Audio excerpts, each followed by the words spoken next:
Okay, so Module A in the cryptography, we're going to talk about cryptographic principles, symmetric and asymmetric encryption, and cryptographic hashing. We've looked at hashing a little earlier. We'll look at it again.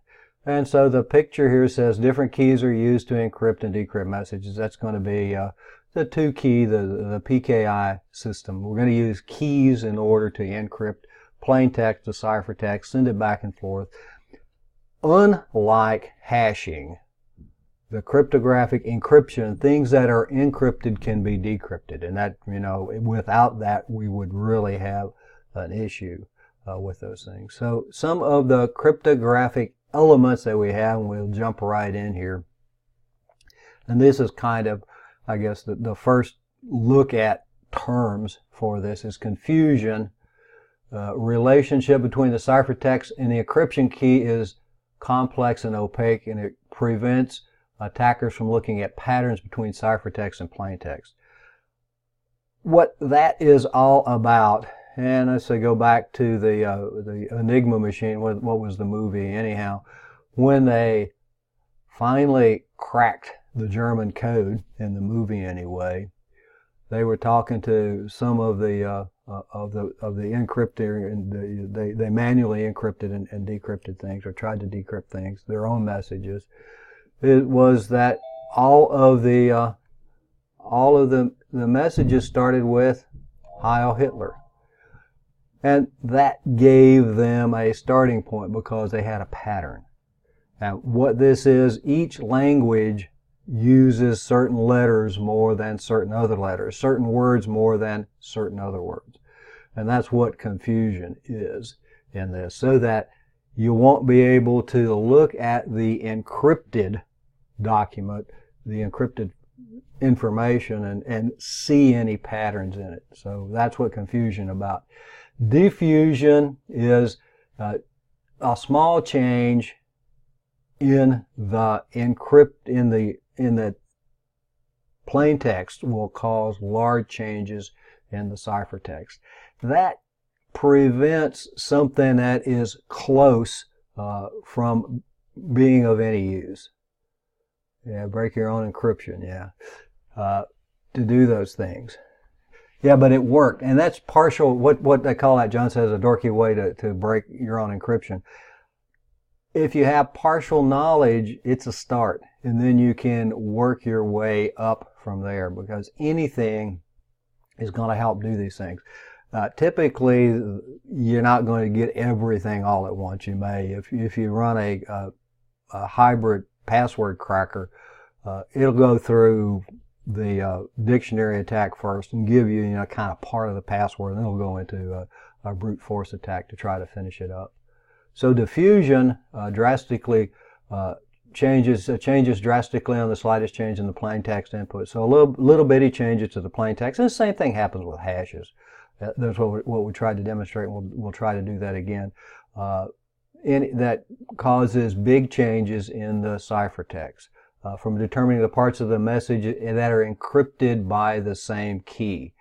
And if they are encrypted by the same key, and we're going to use this thing called an initial vector, which is also called a nonce, which is a number used once. It's a random character string, random number string that is infused in this thing to start out the encryption so that it's not repeated. What makes WEP weak, really weak, other than it didn't have a whole lot in it. I think it wound up being about a 40-bit encryption, is that the initial vectors got reused fairly quickly the way it was implemented. The RC4 at the time wasn't really all that weak, but it became easy to crack. And if you wanted, there's lots of tools available to crack WEP, and on a busy wireless access point, you can crack WEP in about 5 minutes. You have to generate, and you do generate your own traffic in order to do that. So ciphertext prevents the attackers from determining parts of the message encrypted with the same key. Collision, two different plain texts produce the same ciphertext. You can have collisions here for encryption. You can also have collisions with hashes. And users or hackers, if they can create the collision, now we know what the hash is for my or your password, for instance, and generate enough traffic or enough possibilities that we don't really have to know the password. What we have to know is the character strings that'll produce the same hash, because hashes are what we're typically using. The passwords don't go across the network. Typically a hash of the password is going to go across the network. Active Directory uses hashes. You don't send the password, you send a hash of the password, and then it uses the same algorithm and hashes the stored password to see if it is correctly. Weakens the integrity, enables the attacker to replace one message with another because they create the same hash. If we're using something to be sure that we have maintained the integrity of the, and I keep going back to passwords, but we're talking about messages here, maintain the integrity of the message, that what I sent was what you got sort of arrangement. Obfuscation, similar to encryption, but no key is involved and it's not as secure. And obfuscation, if you look in the book and a lot of other places, is used a lot in programming, in scripting, those sorts of things, to kind of confuse so that somebody can't steal your work as easily. PRNG is an algorithm that produces numbers of approximate true randomness based on a seed state which is passed into a formula to produce a number, and the key generation tends to use pseudo-random numbers. And pseudo-random, it is difficult to produce true random numbers by a computer. Microsoft's VPN, point-to-point protocol, point-to-point tunneling protocol, at the front end, they say, oh yeah, this is great, except it wasn't, because the random numbers that they were producing turned out to be predictable random numbers. And then PFS, perfect forward secret, if a key's compromised, then the past sessions encrypted by that key won't be affected, because we're going to have a seed of some sort in it to prevent those things from decrypting previous sessions if they steal the key. When we get into these things, we're normally not going to use those keys for the entire conversation. Typically, what we're going to do is create, maybe based on the key that we have, we're going to create a session key. And then the session key is only going to be valid for the session. You know, you go to a website, a secure website, maybe a bank, maybe someplace else, maybe whoever, wherever, whatever. And when you get done, it said, yep, the session is complete. We've closed the session, but just in case, you may want to close your browser. That's to kill the session key. They're supposed to go away, and they typically do go away, but they're only used for that particular connection, that particular session. Next time you go, create a new session. Cryptography, scrambling so it cannot be read. And we have two things here, cryptography and steganography. Steganography is, I think, kind of cool. What steganography does is hide something in something. In the, I have read, at least, in the origin of this, and it's hidden writing, I think is what it means. In the origin of this, to send the messages, it would take a long time with this process. What they do is shave the slave's head in Roman times and stencil, tattoo the message on their head, the hair grow back, and then they go do the message. Again, it would take a long time to do that. So cryptography is scrambling information so it can't be read, transforms information into a secure form so unauthorized persons cannot access it. And I was looking over here, I'm going to have some slides a little bit that shows, I think, that shows an encrypted message, and it generally is just a mess. The ones here, we have the original and the steganographic image. Two different things here, that you open an image and then you hide something in it. If you want to play with steganography in the share, in the resources, this HIP 21, and it's a little bit easier because it has a GUI version of it. So the file, what I want to do is open a picture, and let me see if I can find a picture that will work here. I've got some pictures, but I just did it real quick to be sure that it would do those the other day. And we probably don't want to go there. See, it wants a BMP file. And I may not be able to find a BMP file. I think I'll take a JPEG also. Well, let's try. I don't have any GIFs here either. Well, that's why I use this one that's not big enough. You would open this one, open it, and then, let me see, open the picture.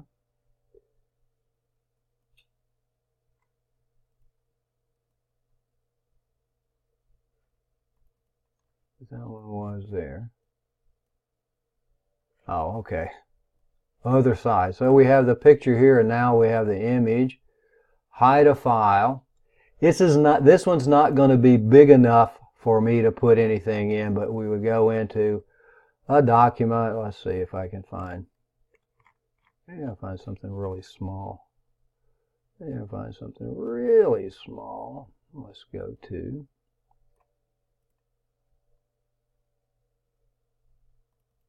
We'll try one of these text files, although I think that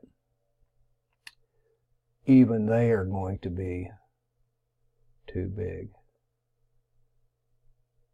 And let's see. Resources.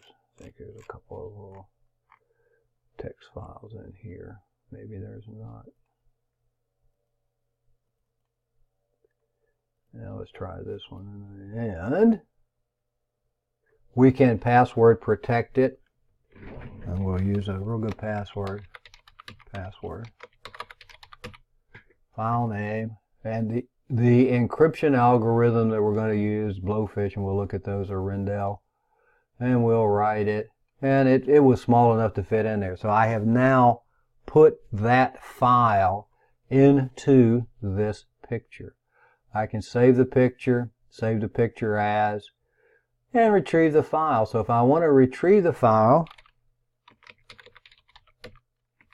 I reverse it, and here it is, links.txt. I would save it. That's the one that I put into there. So that's what steganography does for us. And it doesn't really change the characteristics of the image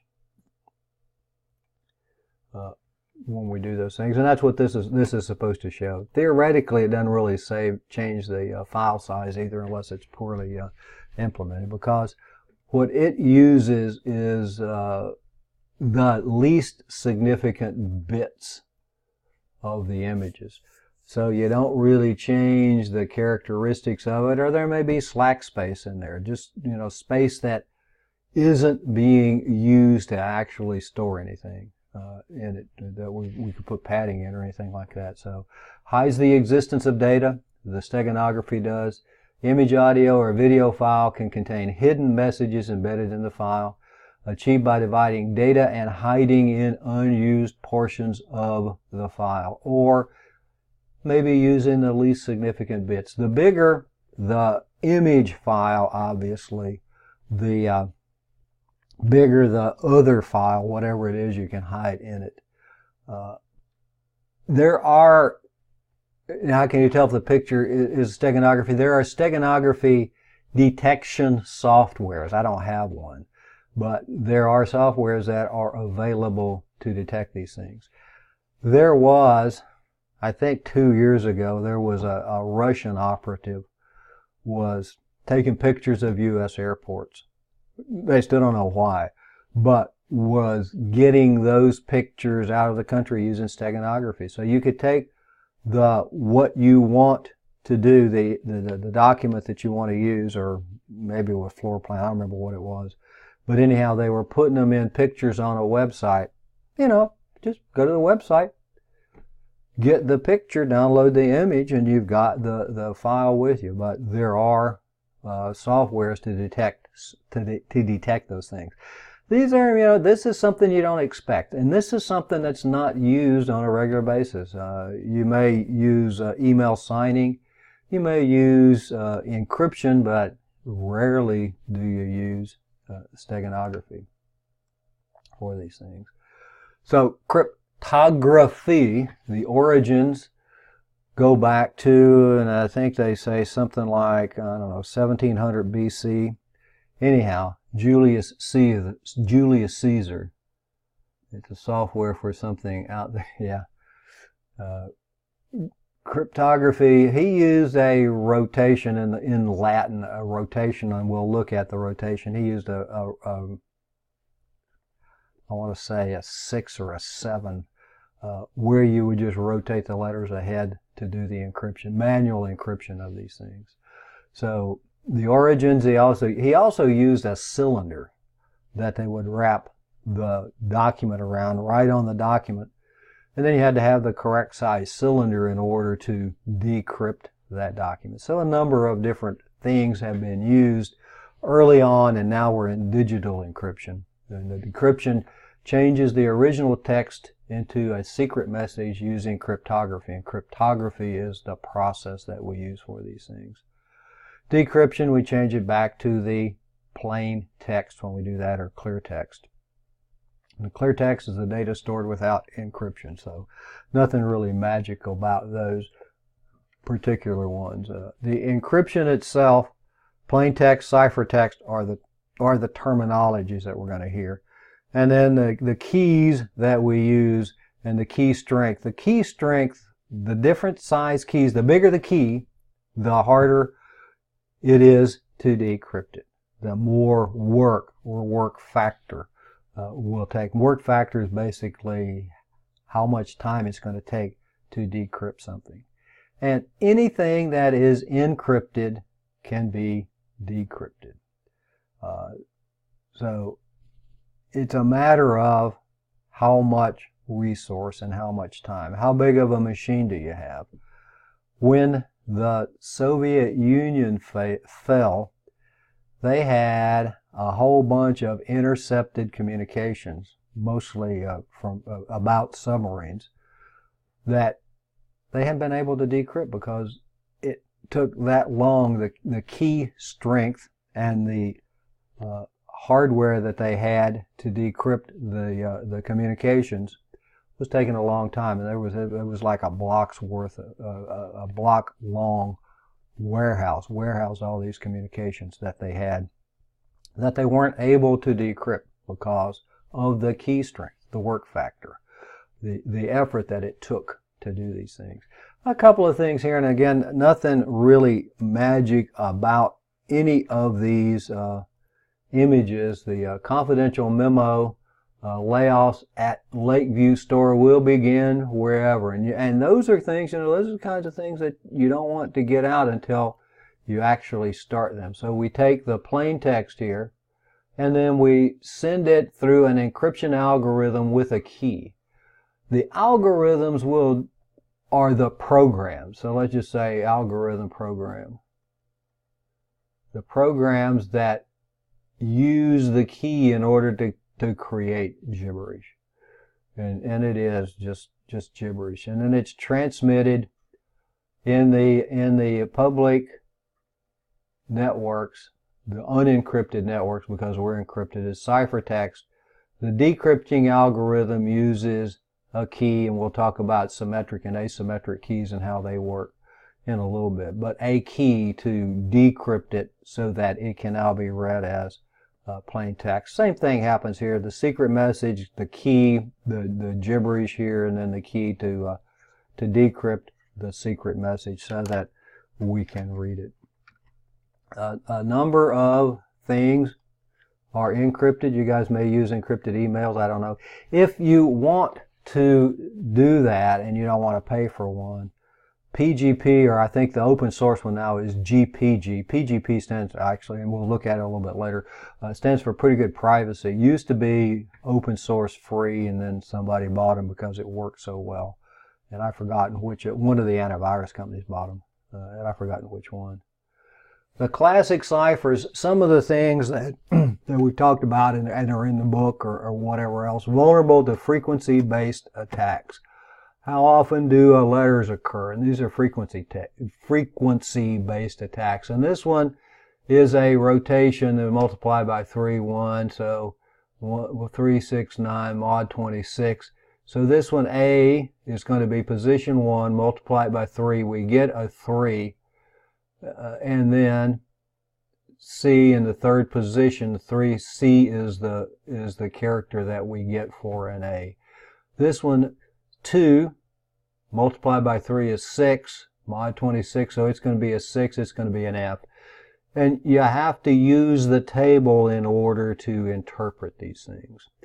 The other one may just be a shift, a rotational, that we would have, you know, a rotation of 3, so that an A would be a C, a 3 and 2 is 5, a B and E, those sorts of things. The rail fence here uses, in this case, 3 lines.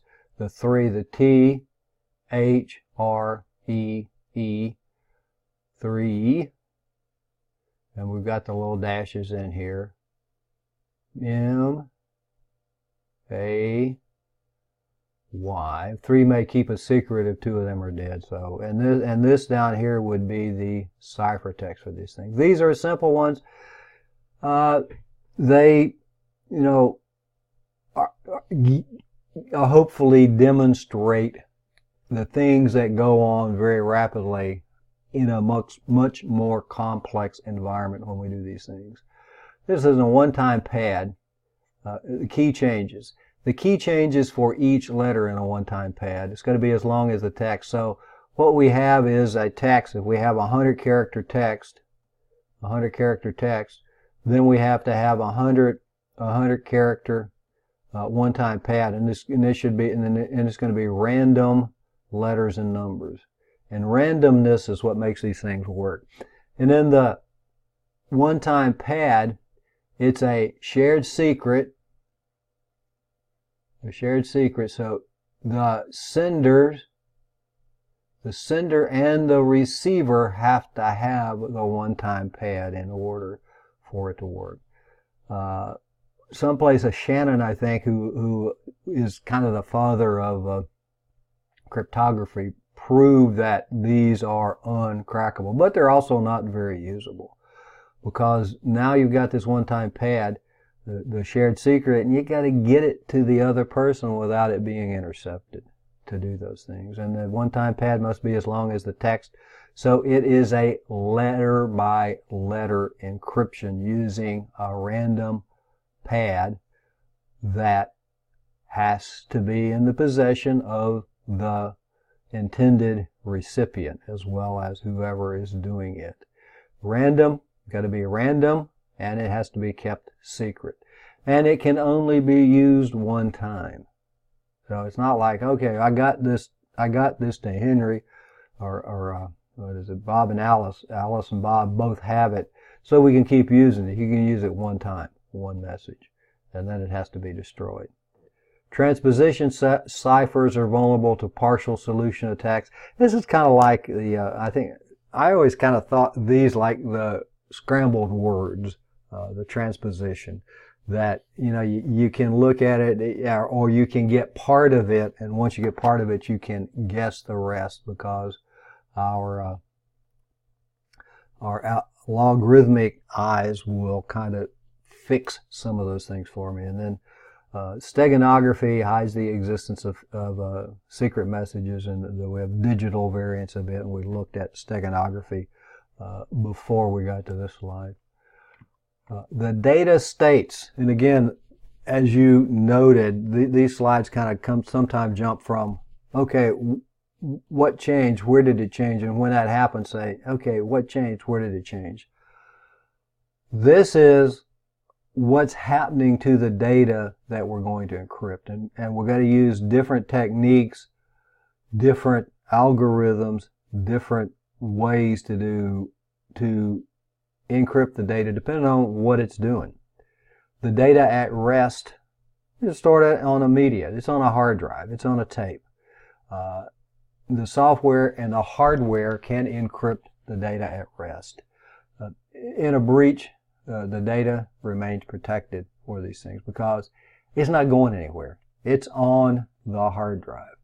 The data in transit is moving through the medium. It's on the network, a network somewhere.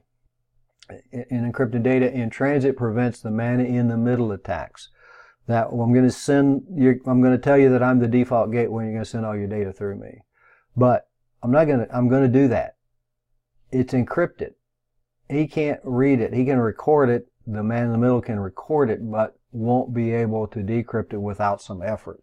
Then you got to go back and create these things. And this is where session keys and changing keys come in to making the transfer of data more secure.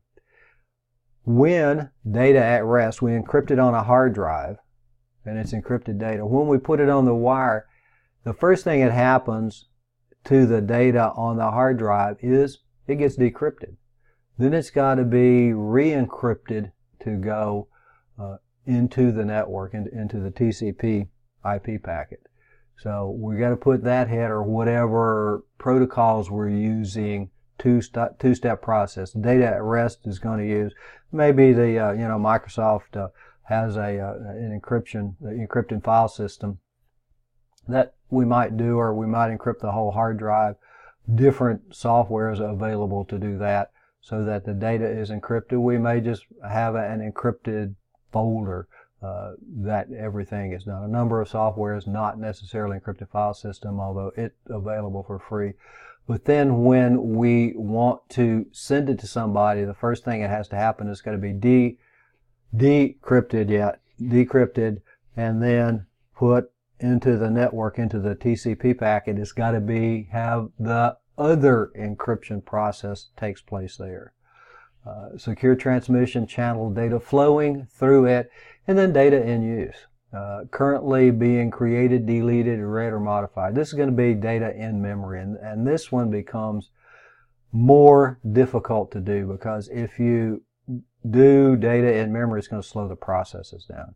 Anytime you encrypt, decrypt, it's going to slow the process down. If we use a VPN, we probably don't notice it for web access, but if you were a gamer, you probably would if you were using a VPN. But anything that is encrypted has got to be decrypted, and it's going to take CPU cycles. It's going to take resources in order to do that, and it's going to slow the system.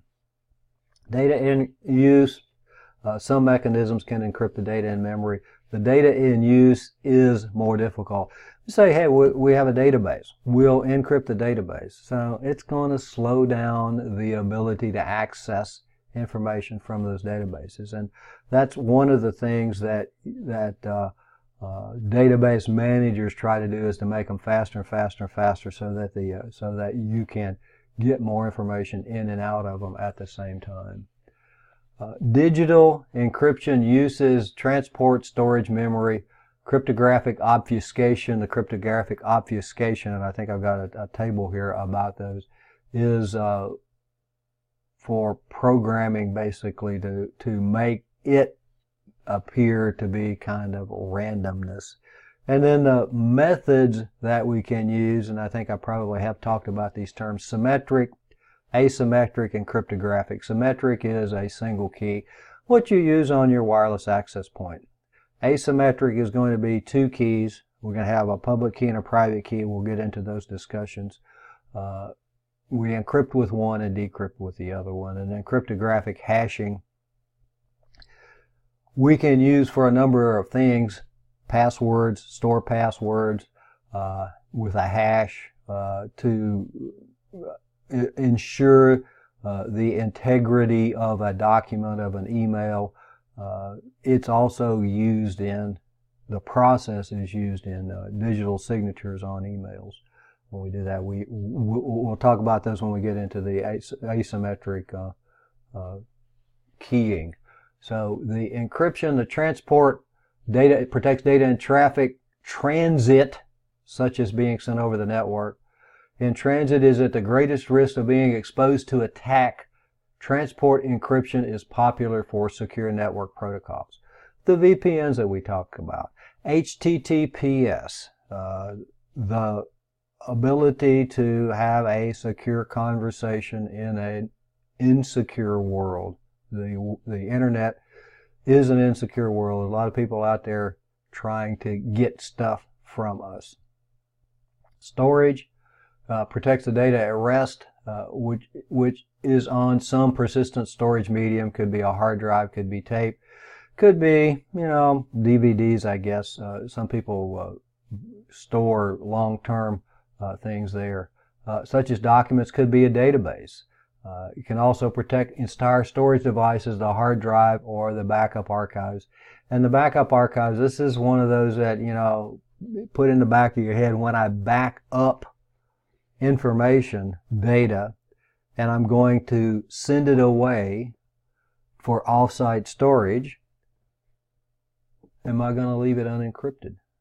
Or am I going to encrypt it? And encrypting is a way to have another factor, I guess, of security associated with those things. It's not as ubiquitous as transport encryption, but commonly used in secure systems. And then memory protects the data in use that's in RAM. Challenging to implement without hurting the performance and interoperability, increasingly desirable to organizations with strict security needs, because the intrusions are getting to be more and more and more precise. And an obfuscation protects the program code for those who would like to reverse engineer it without changing its function. Unlike storage and memory encryption, obfuscation affects the source code of the program itself. Of some sort or another is often used by malware to try to hide it from scanners. And we talked about a little bit about that, about the morphing viruses that change their skin, and some of them rewrite their code after they've been activated. So different encryption methods, the way that things are done. And then the types, and go back to the summary slide here, uses and methods. What do we use it for? For, moving data, data in motion, data at rest, data in use, and then the obfuscation for the programming. What method, what techniques, what process are we going to use in order to protect the data? Symmetric uses a single key to encrypt and decrypt the data, known as the secret key, the private key, and then a little later we're going to call it the session key. Good as long as it's secret. As long as, back to the one, you can keep a secret with 3 people as long as 2 of them are dead. But how long, if you share a key, will it be before that somebody that you didn't intend to have that key gets it? You have a pre-shared key for your wireless access point at work, or your wireless router for the user, so that they can get on the internet, or maybe even get onto the network. Although, just me, I think that if you allow people to get onto your network with their private devices, you're really asking for trouble. But generally, you're going to let them get on the internet with phones, tablets, laptops. Symmetric key, instead of setting up enterprise level security with a radius server, you just have a pre-shared key. So you give users, and you may have restrictions before they can get that pre-shared key, and so says, I just need to get on the internet for a few minutes. What's the key to get into the router? So how long is that symmetric key going to be a secret? And that's one of the big things with it. The asymmetric uses 2 mathematically related keys. We're going to have one called a public key and one called a private key. And it's also called public key cryptography, since one key can be shared without compromising the security. The public key means just that. It's the public key. It can be seen by anybody. Anybody can have it. It gets posted to places. I guess we can go should I trust this site? Let me look at this leader quest here.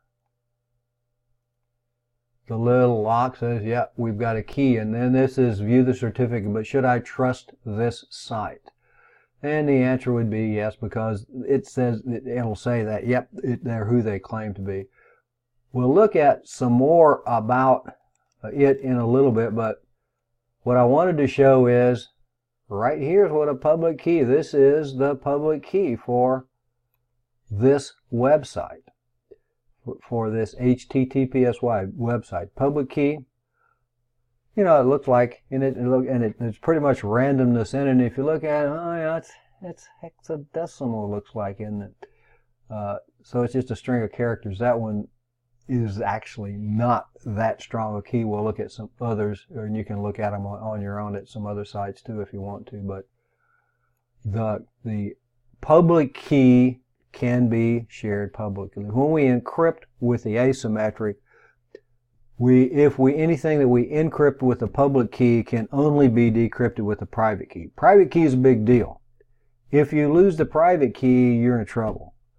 If you lose the private key, what you do is just make it invalid so that everything that's used with that key is no longer in use. So the private key should be securely stored, and if you get one, it's securely stored on your computer, usually in your profile, which is oh, by the way, if you get a key like a signing key, an email signing key, make a copy, back it up someplace, put it someplace safe. And what they usually say, put it on a flash drive, lock it up in a safe. Or we'll talk about key escrow, somebody else store it with a third party. But if you have one of these keys, encryption keys or signing keys, and something happens to your profile, not as bad as it used to be, but if your profile has to be deleted, key goes with it. And the private key only exists where you put it. So, and you can back those things up. So if you do keys, back them up, put them someplace secure so that you can recover it should you need to do something. Asymmetric cryptography can be used to provide authenticity as well as confidentiality. The authenticity is when we would the email signing or signing a document or signing a program, all sorts of signing keys, and we'll look at those in a little bit. But what you do when you sign with your private key, so that anybody and everybody can figure out that it came from you with the public key. So anything that's done with the public key is undone with the private key. Anything that's done with the private key is undone with the public key. And then hashing converts the data into a hash, a unique signature. The hash can't be turned back into the original data, but can compared to the data to verify its integrity. Hashes are not reversible. They represent the character string, number string, whatever we're using. They can also be used to identify files. Any of you Windows administrators, if you do limiting of programs, whitelist, blacklist sort of thing, you can use a hash to say which programs are available and aren't available for users to execute. And why would we do that? Because the names change. You can do it by name, but the hash of the program itself is not going to change unless somebody changes the program. So you could use the hash, and you don't have to worry about if somebody renames it. Early on, that was the name was the only thing that was available, and we blocked solitaire. So what the clever guys that had security classes did, they just went in and renamed the solitaire executable, and golly, it worked. Hash it. They rename it. They didn't change the code. They didn't change the internal, so the hash didn't change. So if we block it with a hash, it's going to stay blocked for a little while. So we are up to, I'm going to go back to this one, up to a little bit past where we should be with break time. Questions or comments?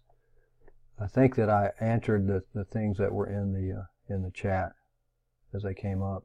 We'll continue. So now we've talked about, and go back to the summary, the encryption, the uses what we're going to use it for, and then how we're going to do it. The type of encryption that we're going to use, the symmetric, the asymmetric, and then the hashing to kind of do things. And then we have this confusion or diffusion again. Confusion making the mathematical relationship between the plaintext and the key as complex as possible. We want to not have detectable patterns in these things so that you can't guess them. And then we go back to the Enigma machine, and I don't know if that was true or not. It was in the movie that they said, you know, each of them starts with Heil Hitler. And knowing part of the plain text, partial knowledge of the plain text, then assisted by removing the confusion in order to go step by step, one step further in the cracking of that. And then because of the confusion, partially correct keys are useless. So we're not going to get a partial decryption of these things. So we have that, and then the diffusion, breaking up the plaintext patterns. XOR in the one-time pad, and we talk about XOR, and XOR is kind of like the likes get zeros, a 0 and a 0 and a 1 and a 1 get 0, and a 0 and a 1 get a 1 on those things. It's similar to the ORs, but different. But XORing is used a lot in the creation of the cipher texts themselves. Key strength, we mentioned that a little earlier. The work factor usually depends on the algorithm and the key. The different algorithms are going to be considered more secure, less secure, different sorts of arrangements with those. The more secure, the more complex the algorithm, obviously, the more resources it's going to take for us. But the work factor, how long is it going to take to crack the encryption, is something that we really got to consider for these things. The key length n equals 2 to the n. The cool thing, because it's binary, the cool thing about binary is every bit that you add to the key length doubles the strength. So, and we saw that with the 1, 2, 4, 8, 16, 32, 64, 128 with the placeholders for the subnetting. So in this case, 128 bit is 3.4 times 10 to the 38th. Yeah, it's a pretty big key. Key length versus the effective strength. The computing power requires stronger encryption over time because the computers are getting faster. The computers are getting better. They can do more things. We have more processors, higher speed processors, more memory, higher speed memory. All of those things make it easier to crack the encryption, easier than just a few years ago.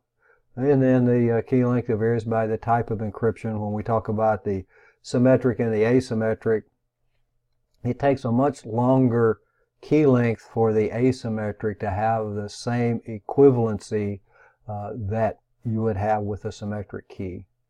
And then the cryptographic vulnerabilities, there are some in the algorithms themselves. There's always going to be vulnerabilities. And one of the points that they make in the book is that it's probably better to use those even with the vulnerabilities and some of the lesser knowns that the vulnerabilities may not be known, because the popular ones, the common ones, common ones we'll use, people are continuously testing it, and they can be updated, repaired, or at least you know where the weaknesses are. And then the key security, storage, exchange, and escrow. The storage, where are you going to put them? How are you going to store the keys? And we just said that, you know, you really do need to back up these keys, because if something happens and it gets deleted, corrupted, you're going to need a backup copy. Or in the case of a private key for an individual, it goes into your profile. And probably haven't had to delete a lot of profiles lately, but just a few years ago, a couple of versions ago of Windows servers, occasionally they get corrupted and you have to delete it. If you had a key in it, key gets deleted along with everything else. So anything that you had encrypted with it is very, very safe because it's encrypted, unless you know how to use a brute force in order to crack it. Exchange between the two parties in the conversation. The key exchange is one of the, I guess, mysteries of the world, how those work. We're going to talk about it, but I want to do a little brief of the key exchange, how we do that, and escrows when it's shared with a third party. But the key exchange, and I went too far, didn't I?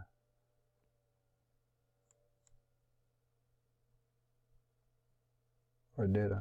Yeah, no, we're here with the key exchange. Yeah, I'm in the right ones here. So in the key exchange here, if I have a me on my, and we'll make it a little bit smaller, me on my web browser, and let's say my bank on its server. And we do the SYN, the SYNAC, and all that other good stuff. So we send a connection request to the bank and say we want to have an HTTPS connection.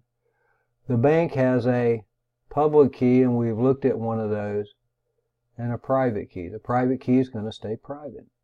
So the bank sends us the public key.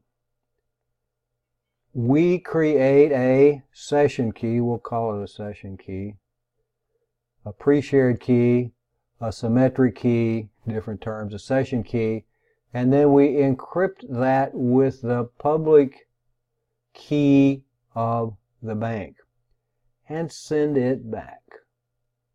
The bank then decrypts the session key with its private key. So each of us now have a session key which originated with me. And we use that key for the conversation, for the encrypted conversation, for the HTTPS. The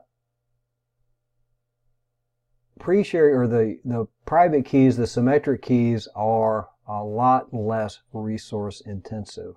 And up to, and you can read, and I read, I think like 1,000 times faster than the public key, private key. Public key, private key is slow and is resource intensive. So which do we use? Well, we use both. We use the session key. We're going to look at a little bit different key exchange later on.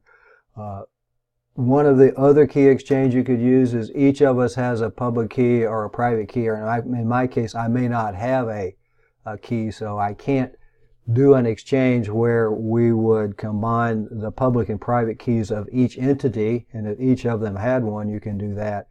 And you're going to wind up with the same private key when you do those things. The problem, one of the problems with key exchange is man-in-the-middle attack. What if a man in the middle gets there and does the key exchange with you? That's where the authenticating the key, when we look at it, is this website secure sort of arrangement, comes in, that there is a signature, and we'll talk about that infrastructure in the second half, but there's a signature on the certificate that says, yes, this certificate belongs to LeaderQuest, in the case of the one that we saw. This certificate belongs to whoever it belongs to with these things. So we have what we're going to encrypt, and then we have what we're going to use, symmetric or asymmetric keys, and now whether we're going to encrypt it one bit at a time in a stream cipher, or whether we're going to encrypt a block of data at a time. And so the block versus the stream, the block cipher encrypts blocks usually of 64 bytes at a time, depending upon the algorithm that we're using for it. The stream cipher encrypts 1 bit at a time. And that's what this is trying to show up here. The block here, the key encrypts the block, whatever we're doing. Up here, the stream encrypts 1 bit at a time. So the data in motion gets encrypted as it streams through the systems. The difference is the stream cipher and the block cipher. Stream cipher, smaller units of plain text. The block cipher on a larger block of data. Stream cipher is going to be faster than the block cipher, so the block will be slower than the stream. Stream cipher processes the input element continuously, producing output 1 element at a time. The block cipher processes the input 1 block element at a time, producing an output block. Stream, less code, more code. Only one time of key used, and reuse of the key is possible with the block cipher. A one-time pad. DES, and we'll talk about DES, is a defunct, but some variants of it are still in use. And then the applications, the stream cipher, the SSL web page, the block cipher, or maybe a database file. The stream cipher more suitable for hardware implementation, and then the block cipher for software implementation. Now back to the stream and block cipher, the differences between them, the different uses that we would have with those. Semantic security, and this shows a plain text, semantically insecure ciphertext, and semantically secure. This, if you look at the book, the plain text obviously is the plain text. The insecure is this image has been encrypted with the same key, and a lot of the image is the same. So semantically is the repetition, like semantics in language, the repetition of phrases, of words, of letters that we have. And then the semantically secure ciphertext on the right just looks like noise when we do those things. One of the reasons why the one-time pad can be perfectly secure is that the key is as long as the plain text, and no part of it ever gets reused. We talked about that. It's not really all that practical when you think about it, because you have to have a random string of characters that has as many characters as your message has, and you can only use it one time. You have to have it, and whoever the destination is has to have it, and you have to securely get it there. So, yep, it is secure. It goes back to what we said earlier, that if it's easy, it's probably not going to be secure, and if it's secure, it's probably not going to be easy. So in this one, it means that even if the plain text frequently repeats the same data sequence, each repetition is encoded differently and produces different ciphertext. That's what the semantic security, semantics, language, the kind of thing. The picture here probably is easier to demonstrate that with, because it has repeating code in it, ones and zeros in it.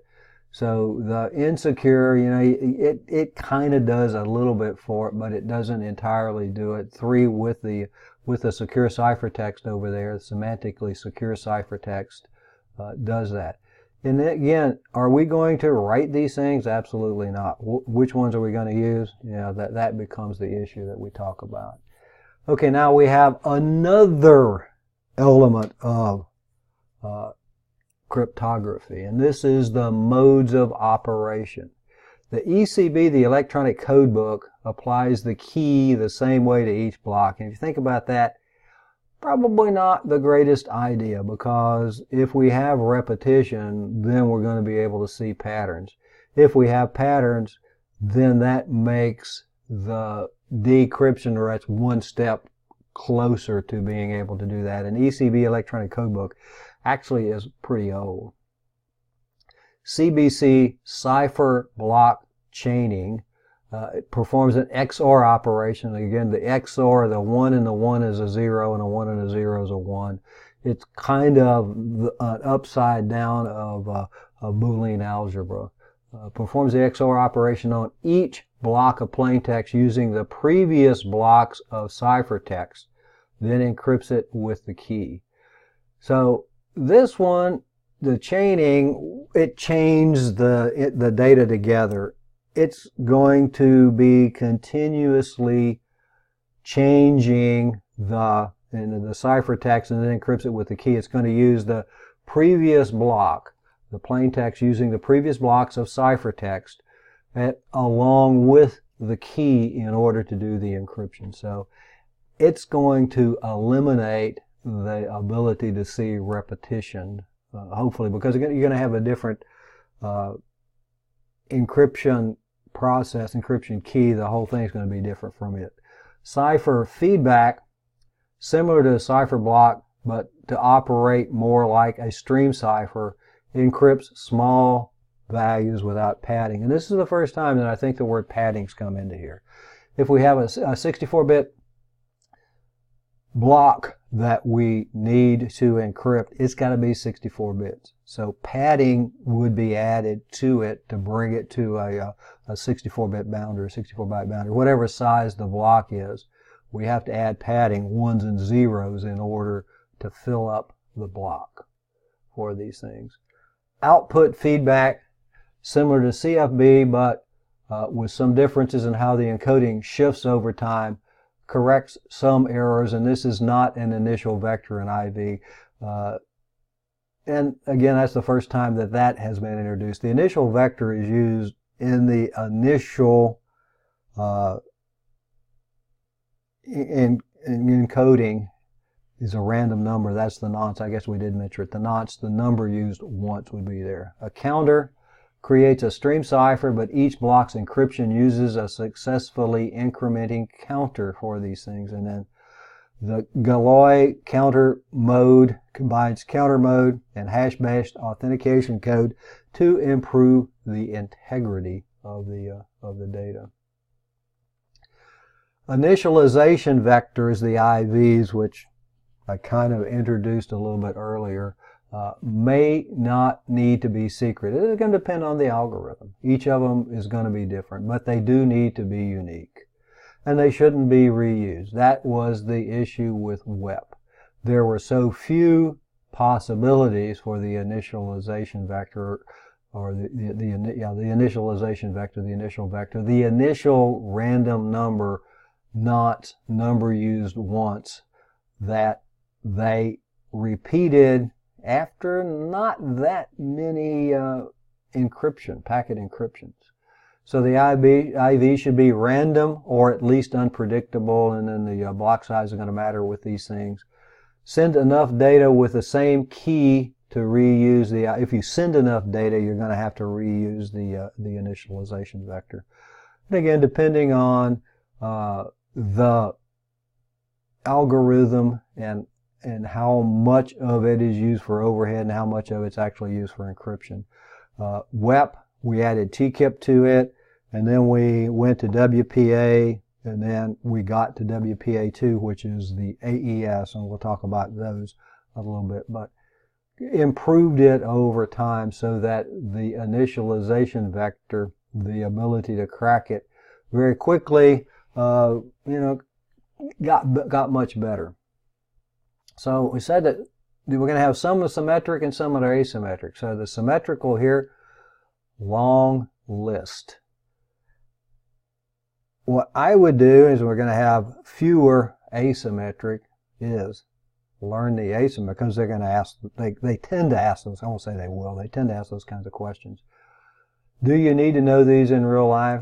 Probably not, because you can go look it up. And what you're going to say is, if AES is available, that's what I'm going to use, because that is the NIST standard. The National Security Agency, the National Institute of Standards and Technology have approved it for all types of encryption. If it's not available, then we've got to look at the available algorithms.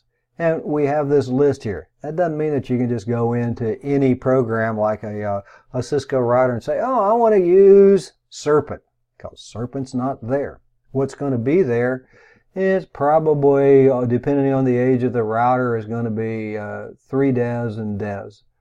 On the new ones, going to be AES. We're not going to have blowfish and twofish and those sorts of things. So you've got to use the algorithms that are available in the operating system, in the devices that you're using. But the strength from one to the other, DES, data encryption standard, it is obsolete. It is considered insecure now. It was a 56-bit key that encrypted a 64-bit block.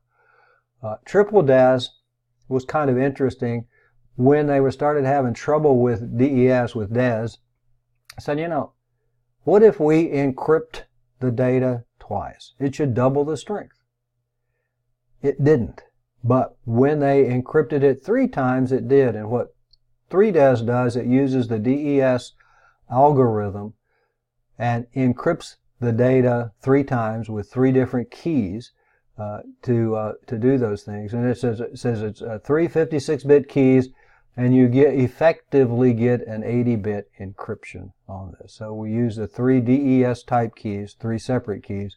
Sometimes they say, yeah, you can use the same key 3 times. Not such a good idea. You really want to use 3 keys with this. The approved current standard is AES, the Advanced Encryption Standard. It's the NSA, the National Security Agency standard. It comes in a 128-bit and a 256-bit variety. The 128-bit is for regular use. The 256-bit is for, top secret sorts of data that you would use for it. Blowfish, these others are available. The first strong public domain cipher, variable key size up to 448 bits. Twofish and blowfish is I think they found some weaknesses in it, and then twofish is an improved blowfish.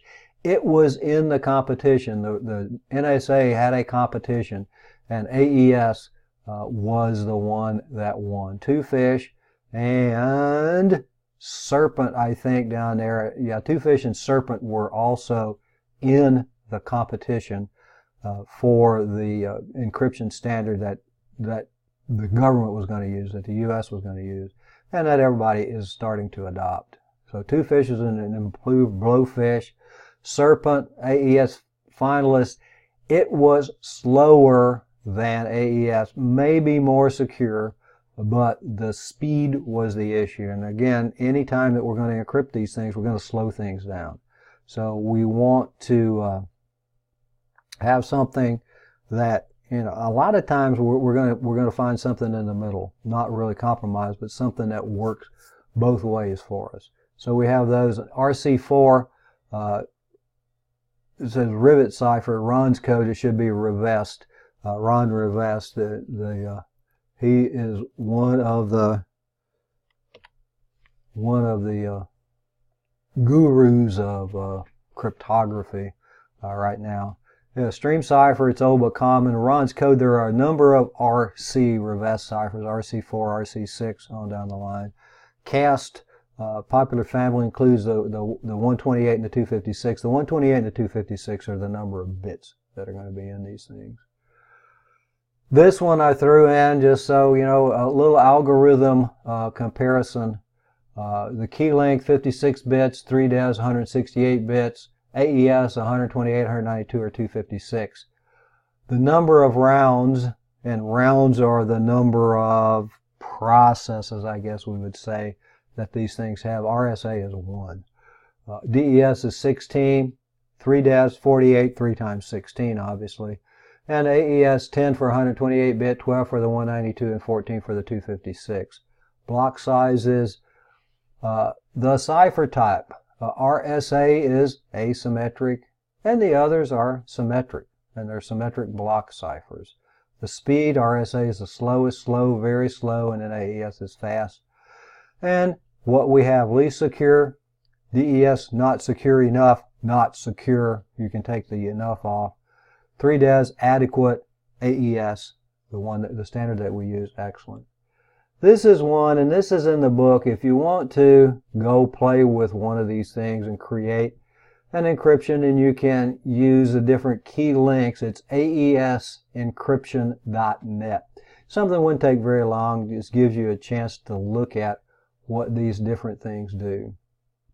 So you can get a plain text and an encrypted text with them, and the 256-bit for these things. This is the same message that was encrypted with two different keys. So you can see that, yeah, the keys really do make a difference. Same algorithm, two different keys. Same program, two different keys. So the encrypted portion, the ciphertext, is going to be different with the different keys that we use. The key life cycles, some things that we need. These things are not going to be useful forever, because static or long-term keys, but if you keep using them, the longer you use them, the higher the probability that they can get compromised. So the static to long-term, and that's why websites, if you look at them, these keys are usually good for about 2 years, sometimes a year, depending on how secure it needs to be. But, you know, they have expiration dates when we do those things. Ephemeral keys, new term, temporary keys, session keys. Key generation, random and known to both sides when we generate the key. And that we kind of went through that process with the HTTPS, how we get the session key. The key exchange in-band, the in-band was the one that I described, that we were using the internet. The out-of-band would be we would create that key and maybe mail it to them or walk it over to them. I was about to say email, but then we would be using the internet to do that. It could be intercepted. But we can use the key exchange in-band and out-of-band. Key exchange is one of the things that kind of is an issue. How are you going to get it securely from one location to the other? Perfect forward secrecy, PFS, we had a little bit earlier. Secure Communications Protocol.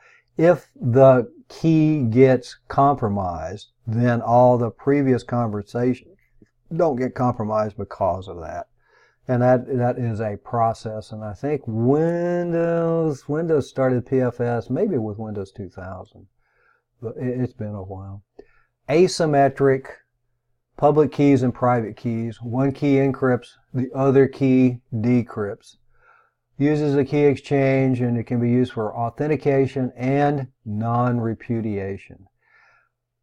We can use it in an email signing. And what we do when we sign an email is you actually use the text of the email, create a hash, and then encrypt the hash with the private key.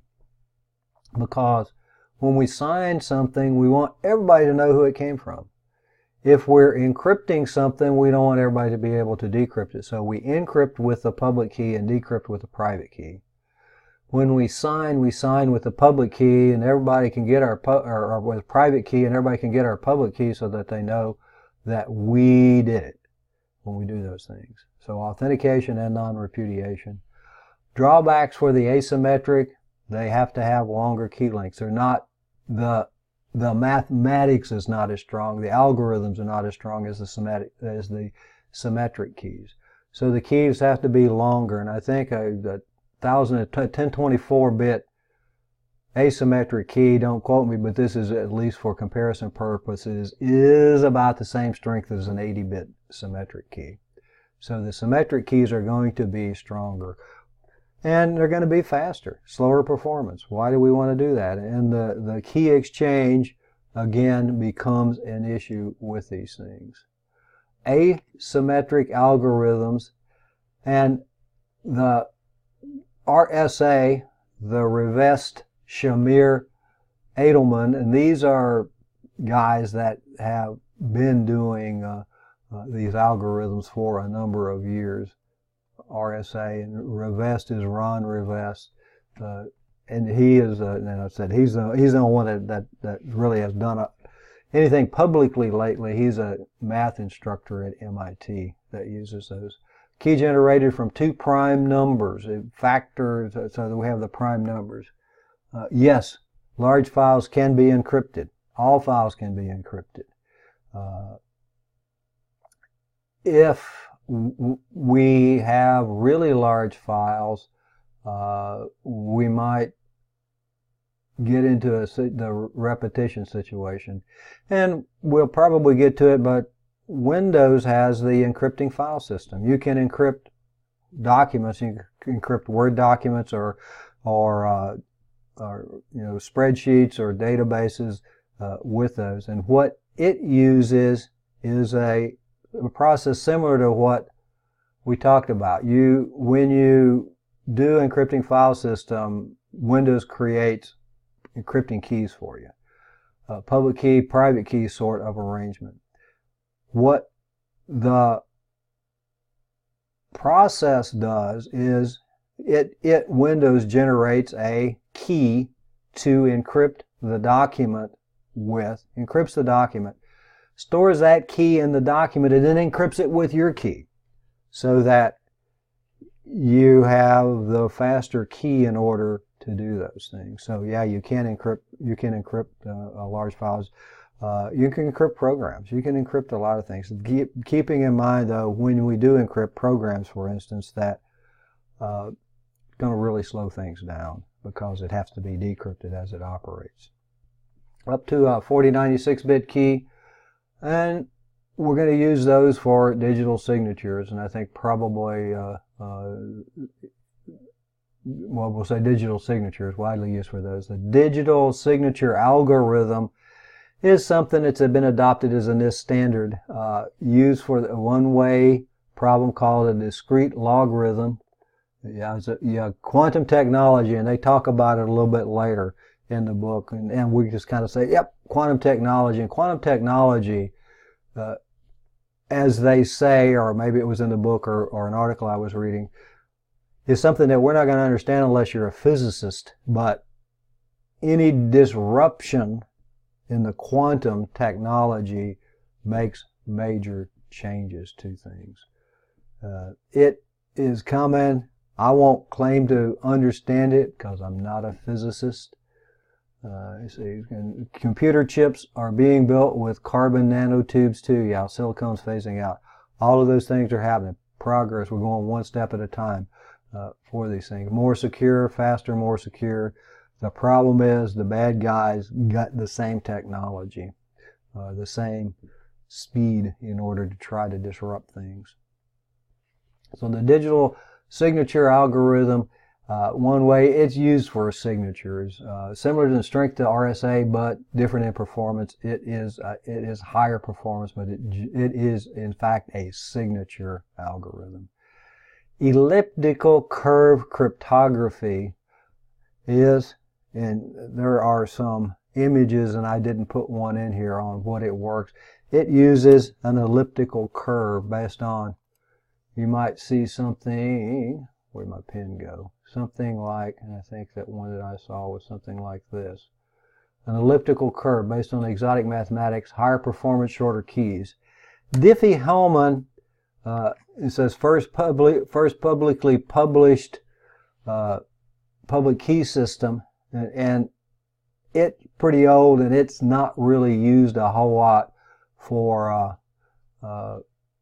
encryption anymore. It is used for key exchange. There are different groups, and the different groups have different key lengths, different capabilities of them. And then quantum cryptography, the quantum key distribution that we use there when we do those. This is Diffie-Hellman, the key exchange, which is this is a picture, I think, from the non-mathematician's approach to Diffie-Hellman. What Alice chooses a secret random number, and she chooses 6, and Bob chooses a secret random number, he chooses 5. They send it through a process, and I'm going to say the process. A equals G to the A mod P. A equals 11 to the 6th mod 23. So it gets the number 9 for Alice. Bob uses the same process. He gets a 5, the number he picked. So Bob sends his number to Alice, sends the 5 to Alice. Alice sends her number, the 9, to Bob.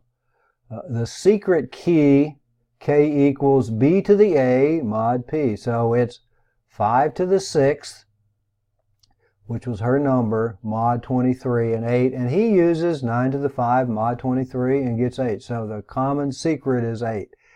This is, it's kind of like magic when a lot of this math happens. And that's why I say that we're not going to get into creating these things. We're going to look at which ones we might want to use in different circumstances. So the key exchange, the symmetric cipher, the same key. Yeah, we can, call somebody on the phone, send them a letter, whatever we're going to use these things for. The asymmetric key, the user's public key and the private key. Public key can be exchanged. And the one down there at the bottom, the public key and the public key. Each of these guys, they have a public key and they're going to have a private key here also. If we use the private key and combine it with the public key, we get a session key. And here we use the private key, combine it with the public key, and we get the same session key. So those can happen if each of the entities have public keys and private keys when we do those. In the Navy, I don't know how they do it now. We would go pick up our crypto and lock it in a safe, and then you use, depending on the security required for the communications for whatever we were using it for. It could change once a day, every 8 hours, every 12 hours, every 4 hours, depending on how useful everything was or how secure everything needed to be or was. Some hashing concepts here. Salt is a random value added to the plain text during password hashing. And I probably said this before, that Linux uses password hashing. Windows doesn't use that. So it drastically changes the message digest. The message digest, the MD5, is a hashing algorithm, if you remember. If the salt changes, the same input with different salts will produce different digests, and the salt stored with the message digest, it's not hidden. What it does is makes it much more difficult for somebody to take the password file from the machine and try to crack the password, because they wouldn't be taking the salt with them.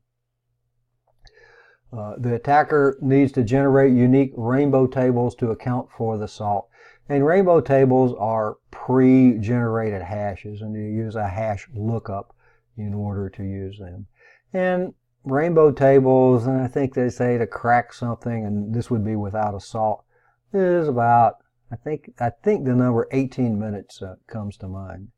Again, these things are not something that's small. You're talking about probably terabytes worth of storage to get all those things. A salt is just a random number, a random string that is used along with the hashing algorithm, and in this case the password, in order to make it more difficult to crack. Does that make any sense?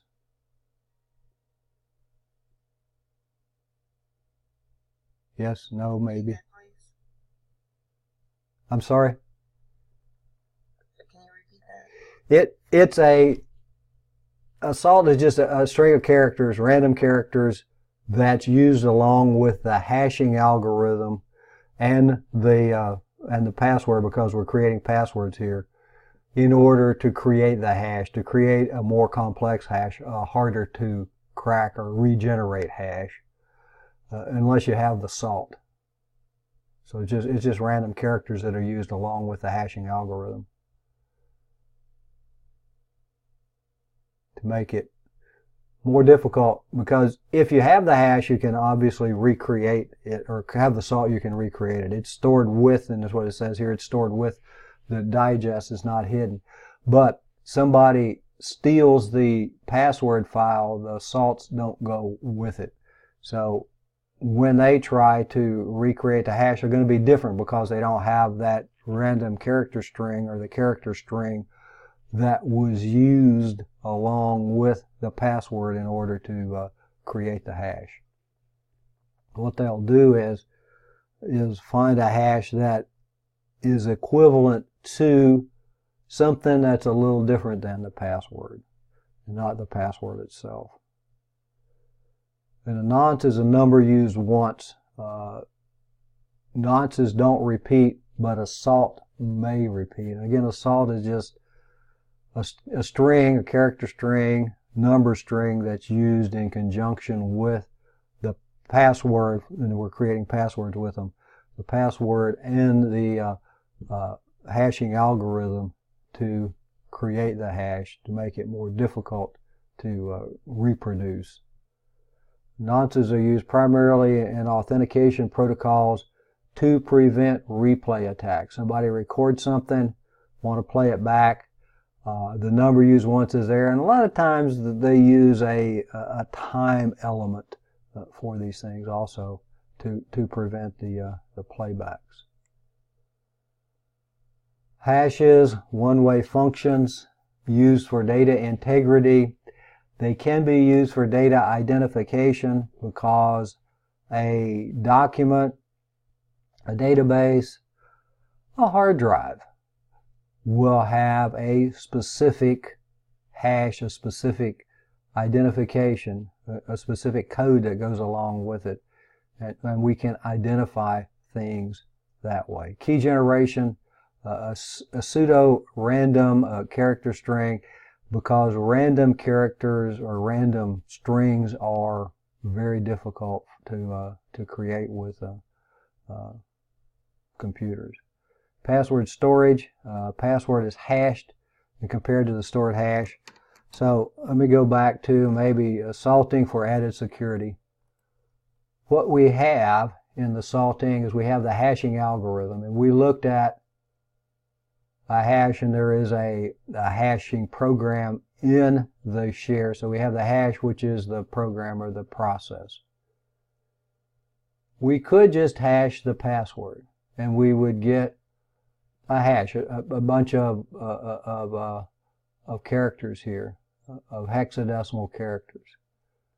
Or we could hash the password along with the salt, and we would get a different bunch of hexadecimal characters, a different hash.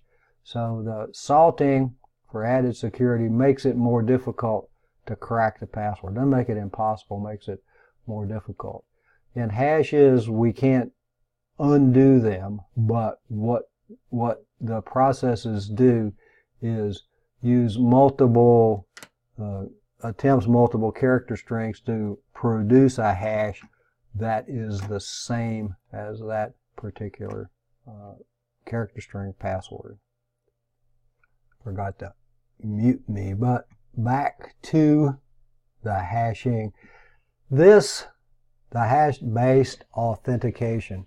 What we have here is, and you look in the book, it says, Alice sends Bob a message and puts a hash on it. The hash is going to hash the message. If anything changes in it, the hash is going to change. So she sends a message with a hash. Bob can confirm that the message that he's got in the hash matches. But Mallory, remember, Mallory Mallory is in the middle here, or evil Eve, doing the man in the middle, can intercept this, change the message, and do a new hash, and attach a new hash to it.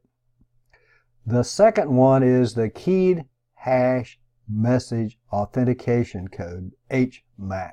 Hash Message Authentication Code is HMAC. They have a shared key to do these things with. So when they send the message with a hash encrypted with the shared key, if Mallory intercepts it, changes the message, she doesn't have the shared key. She doesn't have the private key unless it got lost. So she's not going to be able to change the hash. So the message changed and they don't match, and then we know that something's wrong with them. The last one there, the digital signature with the private key, this one I think they say that Alice sends Bob a contract, and then Bob says, okay, this is good. Gets it, got a digital signature on it, the message with the hash, the signed hash. And she said, no, I didn't do that. That's not what I said. It was this price and not that price. What the private key, which would be key signing or digital signing, digital signature, would not allow her, non-repudiation, not allow her to deny that she sent that particular message. So different methods to send these things. The hash alone, HMAC, the shared key, and then the digital signature. Digital signature we sign with the private key. Anybody can have the public key, so it's confirmed with the public key. The hashing algorithms that we use, MD5, Message Digest 5, 128 bits. It says obsolete. It's still used in some cases. And then you go, like I said, you go back on some of like the older Cisco routers. Not all of the encryption protocols and the hashing algorithms have been changed on those. So you may wind up with some systems that you're going to use MD5 because that's what's available. SHA-1, 160 bits, is being phased out. SHA-2, SHA-256 and 512, and then SHA-3 is a hashing algorithm. Right, Mad. Password hashes, NTLM, new technology. LAN Manager is the Microsoft one. And then bcrypt and PBKDF are other processes. Bring this back over here. We looked at this a little earlier. We can do a text string or we can do a file. Let's see if I can find a file here that is easy. Let's see if we can go to one of our text files.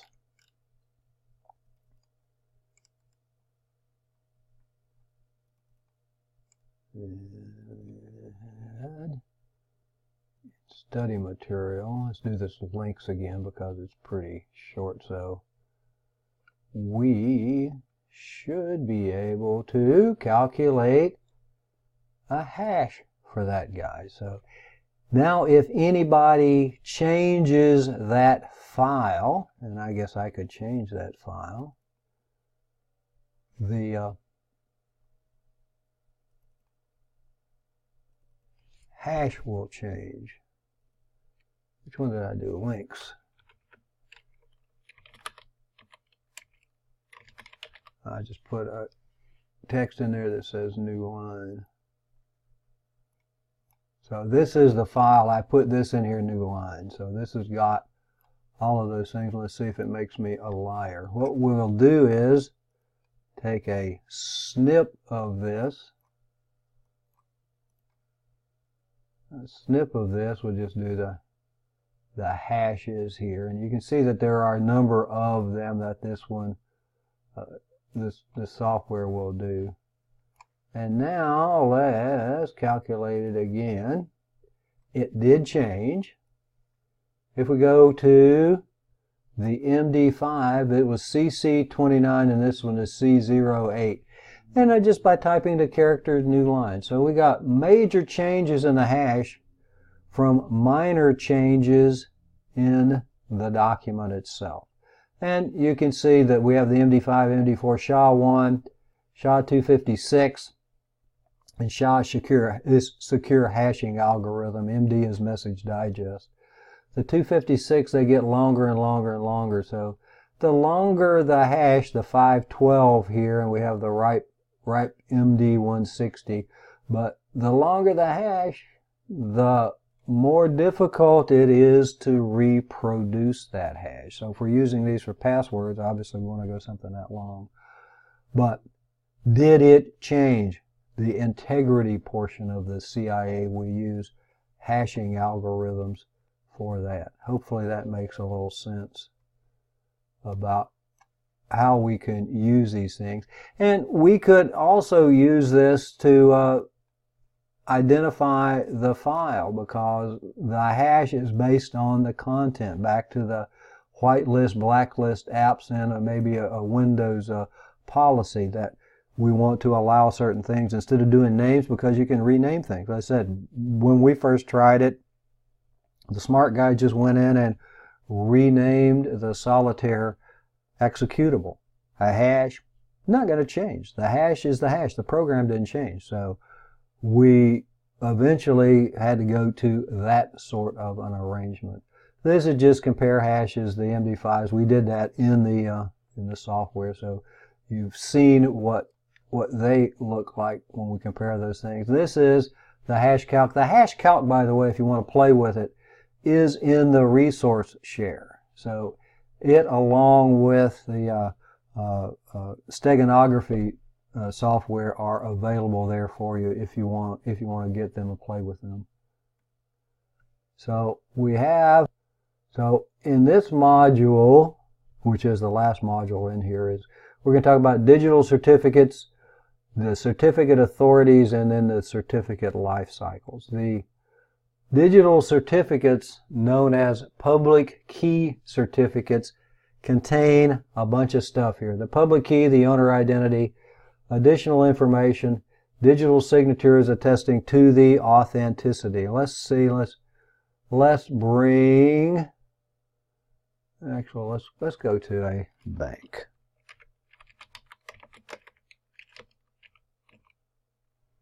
Let's go Bank of America just for the heck of it.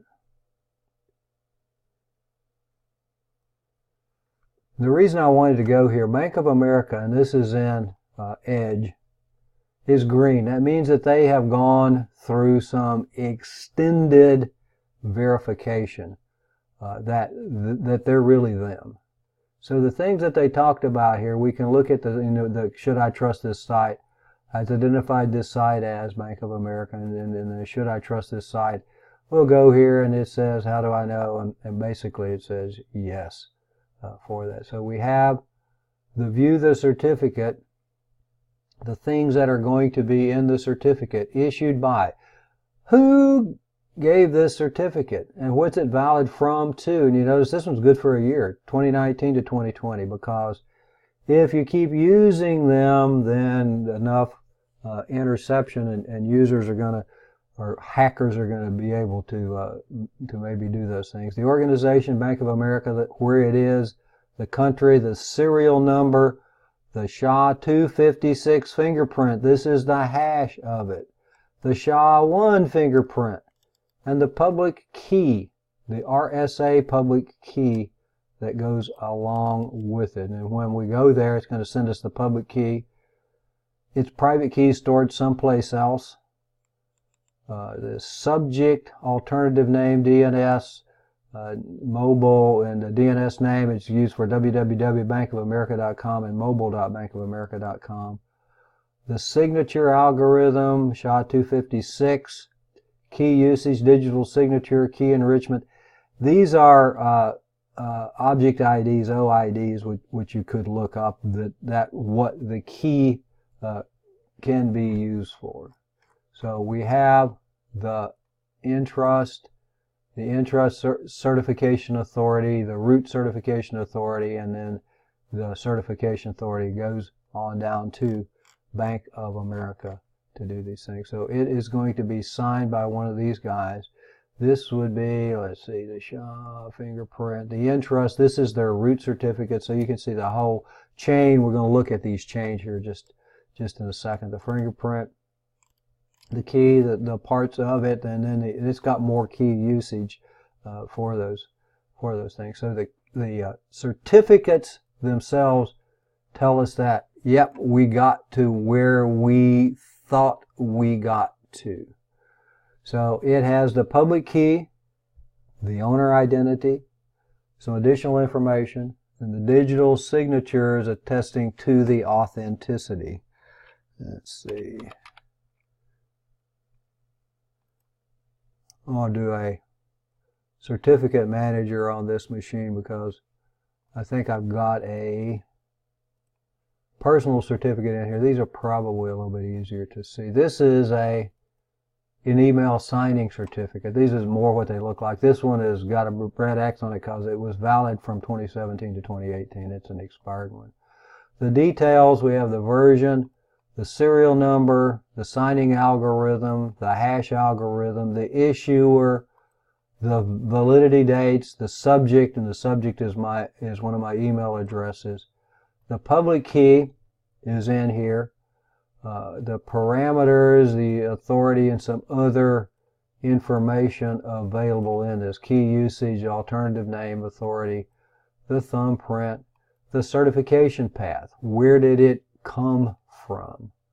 So they've changed their name from Komodo to Sectigo. We're going to talk about, and while we're here, I want to look at some other things. The trusted root certification authorities. These are the people that we trust. How do we know we trust? Because our softwares update them. These are the people that can issue the certificates that tell us that it's okay to be at this site because it's Bank of America, because it's LeaderQuest, because it's Navy Federal. Can they be fraudulently duplicated? Yes. And therein is the problem. They're usually not duplicated. They can be stolen. They had a few years ago, somebody showed up at one of the certification authorities, said, we're here from Microsoft to pick up the certificates, and they weren't. So we had some keys running around out there. Can they be compromised? Yes, there was, and I think it was 2017. It's in the reading. One of the root authorities was compromised, which means that every certificate that they issued is now invalid. And there were a bunch of them. They eventually went out of business because people don't trust them anymore. So these guys can issue certificates, and can they be fraudulently duplicated? Yeah, but it's difficult because of the public key and the signing key that goes along with them. When we look at we can go back to this one. The details here, all issuance policies, the issuer statement, the details, the version, the serial number, the algorithm. And what happens is if they are fraudulently duplicated or compromised, is we just cancel them. And in this one, let's see, trusted people, they used to have, and I don't see it in this one, but untrusted keys, which are ones that you wouldn't use that had been, and when you go to some place, your browser will check a certificate revocation list to be sure that the certificate's still valid. So can they be fraudulently duplicated? Yeah. Is it going to be a long time? Probably not, because that certificate would be revoked. It would be on the certificate revocation list, and it would no longer be valid. I don't know. Hopefully that kind of answers the question going around the world when we do these things. You can create your own certificate authority. Nobody's going to trust you because you're not going to be in this list. But Windows servers, you can create a certificate authority, and you can issue certificates to yourself or to your friends or whoever else. Not going to be trusted. So we have these things, the information that's there, not to be confused with the digital signatures. The signature proves authenticity of a message. The certificate proves identity of a user or a system when we do those things. The trust models, the one that we were just looking at was the public key infrastructure, which has a root certificate authority that is a trusted third party. The root certificate authority and is kind of like the state issuing a driver's license. So the root certificate authority is the start. They say, okay, I'm a root. They have to be trusted. They have to be in that list that we saw in the certificate manager in the root authorities here. So we have these guys, the trusted root certifications, and then there are some others down here, but these are the ones that are trusted. And this list just keeps getting longer and longer and longer when you do those things. We got Equifax, Entrust.net, DST root, Microsoft. And when we look at one of these Komodos in here, I wonder if they're still showing us Komodo. You notice in the certification path, and it says, yeah, Sectigo, formerly Komodo. they certify themselves that they are okay. This certificate is okay because they told us it was okay. The only reason they can do that is because they are a root authority. In the publishers insecure.com, the certification path, one of the roots, the Digi Assurance, the Digi EV signing, a SHA-2, and then insecure.com, the place that it was issued to. If you I was trying to find the website. It is associated. The certificate is associated with whatever you tell it to be associated with. Learning.leaderquest.net. That certificate is what it's good for. If you went to the IP address, it's going to tell you that the certificate's wrong. The reason that you get the message that says the certificate's wrong because there's something wrong with the certificate. So you want to be careful about those. So anyhow, the root authority, they can't possibly issue all of them, so they have intermediate certificate authorities that actually issue them to the users. Over here, the web of trust is the PGP, the pretty good privacy, where you create your own, and instead of having the hierarchy to do that, you share it with the people you want to share it with. If you want to share it with the world, there's I think it's pgp.mit.edu has a server where you can share your web of trust certificates.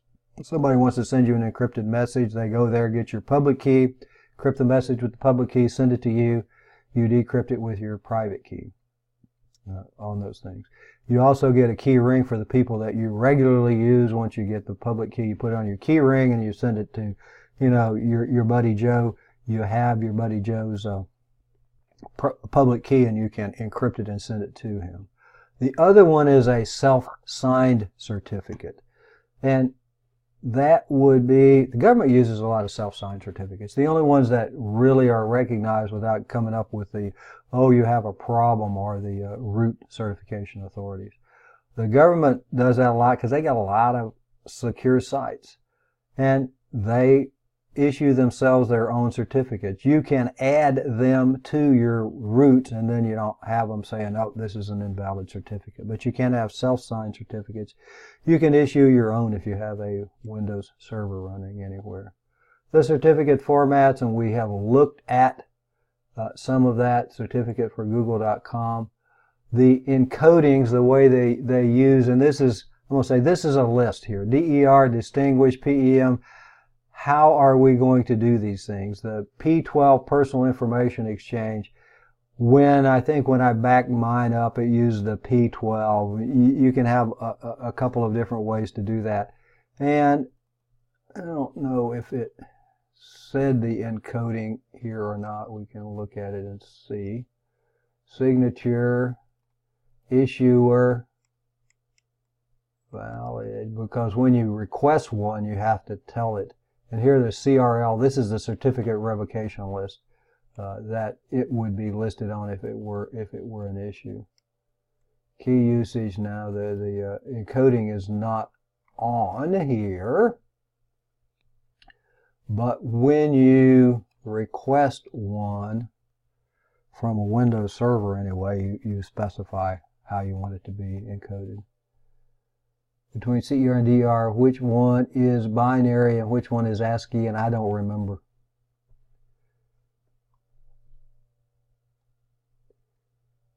Apache CER individual certificates, I don't remember which ones use which encoding. And that's a sad thing to say, I guess, but I don't. So the certificate authorities, I think it's in the book. I think I remember reading that. But probably, maybe. Certificate authority signs and revokes certificates, show themselves to be trustworthy. We looked at the certificate authorities, the numbers that are on that we would recognize within our browsers. Must show themselves trustworthy. The root certificates, out-of-band distribution. Out-of-band means we're not going to email them. They're going to be hand-delivered. Sort of arrangements. Certificate generation, they do have limited purposes. The purpose is stated in the certificate. Could be a multi-domain. If it's not a multi-domain or a wildcard, the wildcard certificates, and the first time I saw one, I said, I don't trust this guy because you're not supposed to issue them that way, are issued for a whole bunch of servers within a domain. I was going to see if I had a wildcard, if I knew where a wildcard certificate was.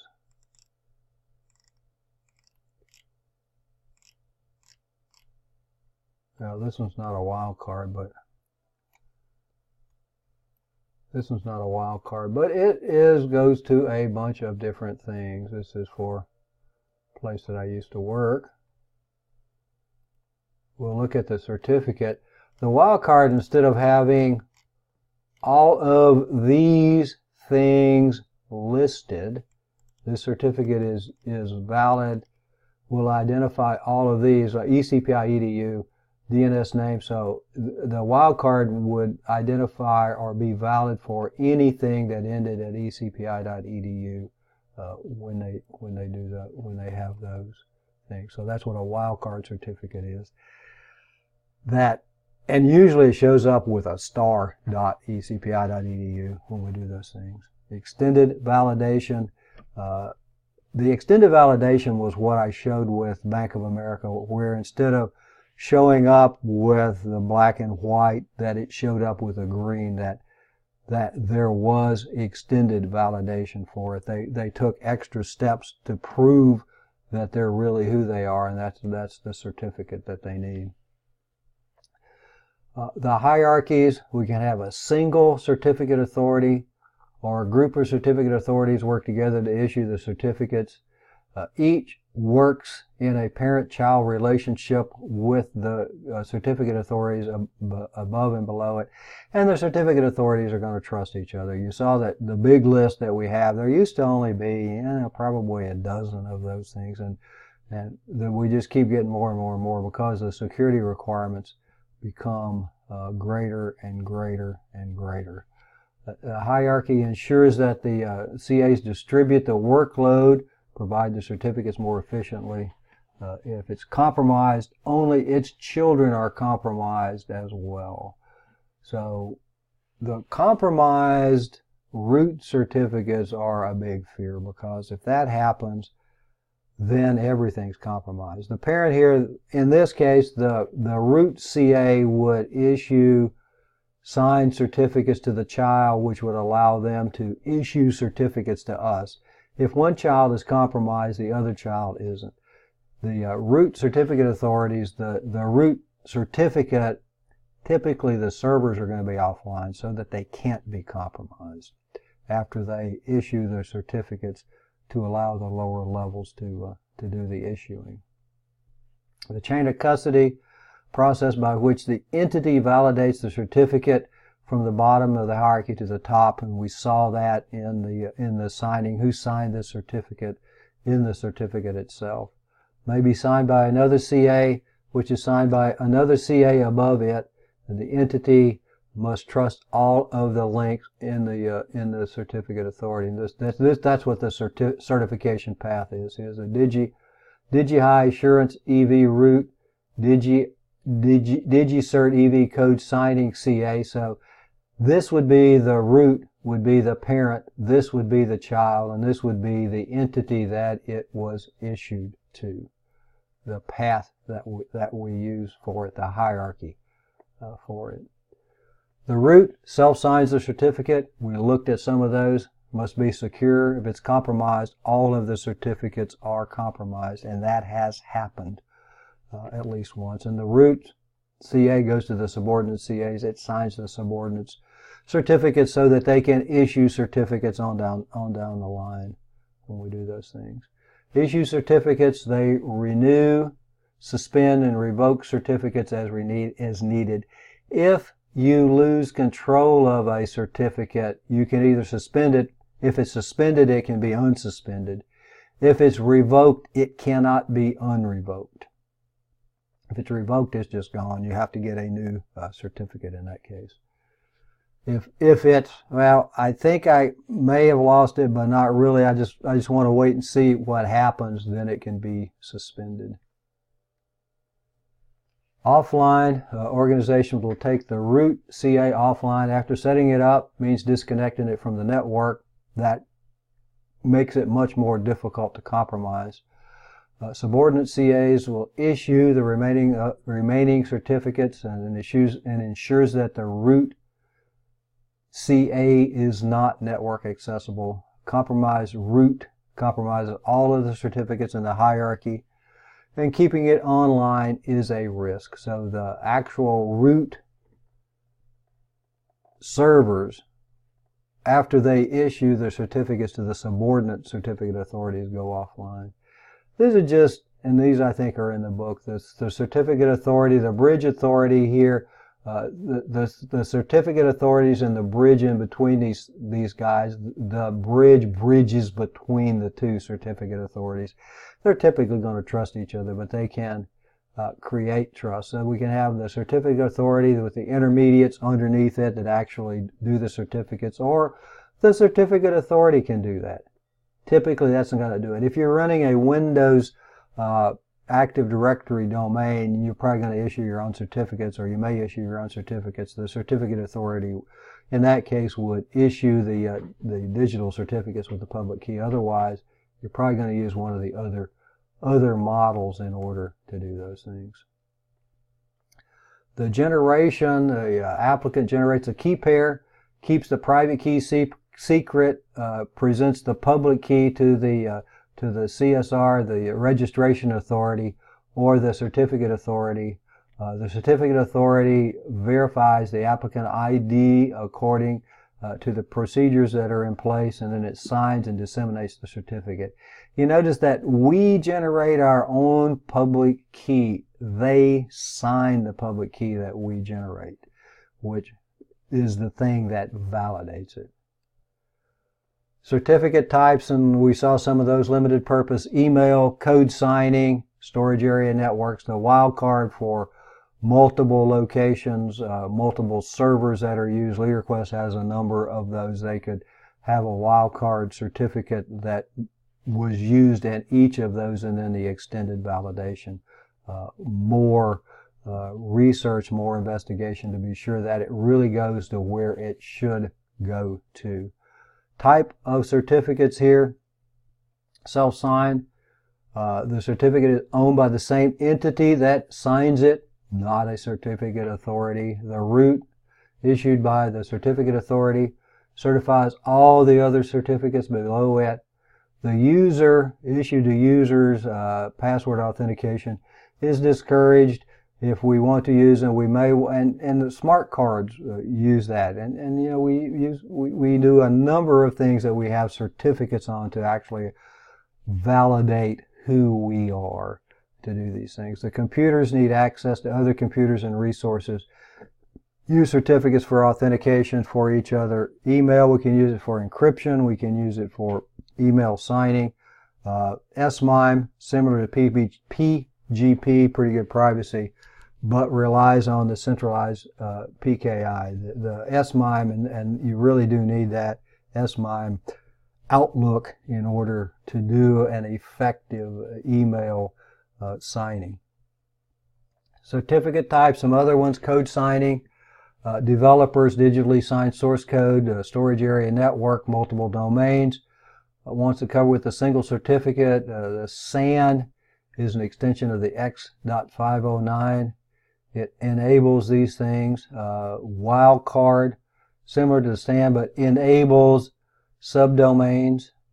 DV and EV, the entity has control over a particular domain, offers stronger proof of the extended validation, extended proof of legal ownership of the domain when we do those things. Certificate revocation, the things that can happen to a certificate: it can be revoked, irreversible, it's invalidated. On hold, temporarily invalidated.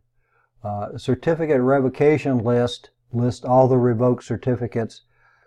They are updated very regularly, and they can be checked. It is checked to be sure that one of those may be compromised or stolen certificates isn't being used someplace else, which would invalidate it. The Online Certificate Status Protocol, OCSP, shows the status of a particular certificate, and it's a little bit quicker than the certificate revocation list. It's available when your browser says that the certificate's good. It's checked all of this to be sure that the certificate hasn't been revoked, that it's not on hold, that it still is a valid certificate. Root compromise, a subordinate certificate authority can be revoked. Root certificate can't be revoked. And this is the one that happened. DigiNotar, I don't know how to say it exactly, in 2011 was compromised. And then when it was compromised, it was forced to issue some fraudulent keys. The browsers, everybody was updated to invalidate those, take them out of the trusted certificate authority. And after some time trying to recover, the company went bankrupt because they're not going to be a trusted root authority anymore. Key pinning, fraudulent keys, and I was looking at this to try to I guess update myself on it, and it says that Google's kind of gone away from key pinning. But what it does, instead of going and checking the certificate every time, the SSL, the secure socket layer, transport layer short list, it pins the certificate to the browser itself so that you don't have to check it every time. Stores copies of known server certificates or public keys. Static pinning, the browser's publisher pins the keys to the high traffic sites, the Googles, maybe Microsoft, those kinds of places would be that. Dynamic pinning it uses a pinning protocol, a public key, HTTP public key pinning for these things. The keys are checked against every subsequent contact when we do those things. So dynamic pinning, static pinning, the certificates are pinned to the browser so you don't have to check every time to be sure that it's going to be a valid key.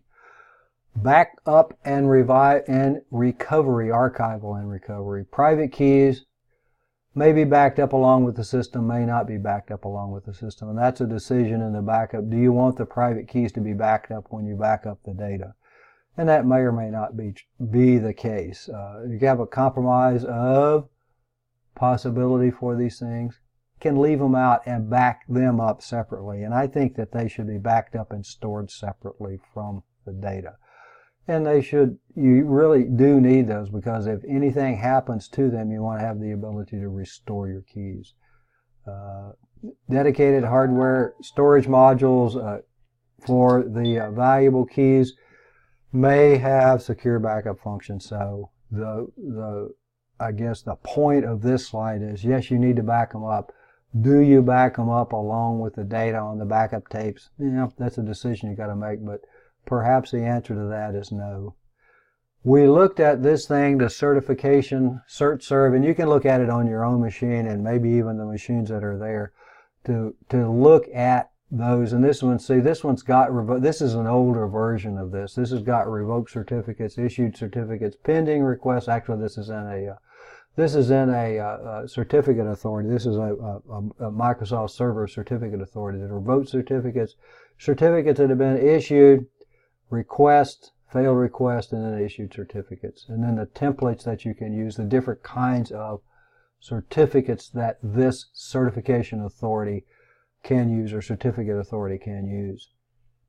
But this is what the interface would look like on a Windows certificate authority.